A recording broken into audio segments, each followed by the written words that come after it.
Hi, I'm Linda Rowland. I'm a psychologist at ATUNE Health Centres. I want to talk to you about two of the patterns in depression and how we can disrupt those patterns. The first is a pattern of withdrawal and isolation. One of the things that can happen when we get depressed is that we lose motivation.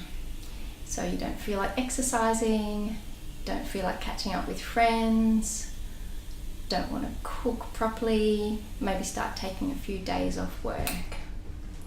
The problem with this is, once we begin to isolate ourselves, we can start feeling that sense of isolation and loneliness.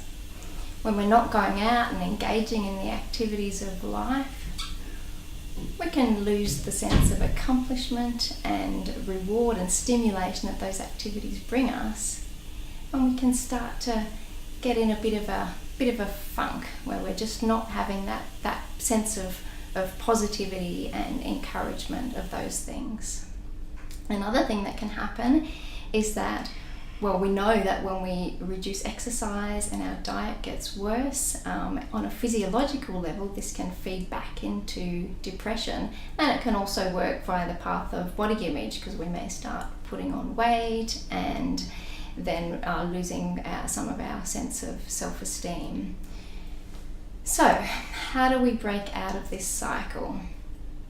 Well, once we begin to notice this self-defeating pattern and become aware of it, we can start to make a change and disrupt the patterns.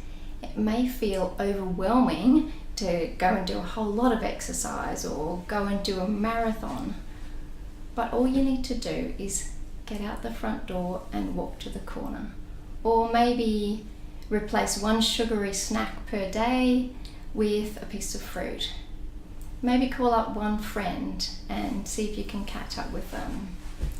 Or make one appointment to start dealing with a health issue.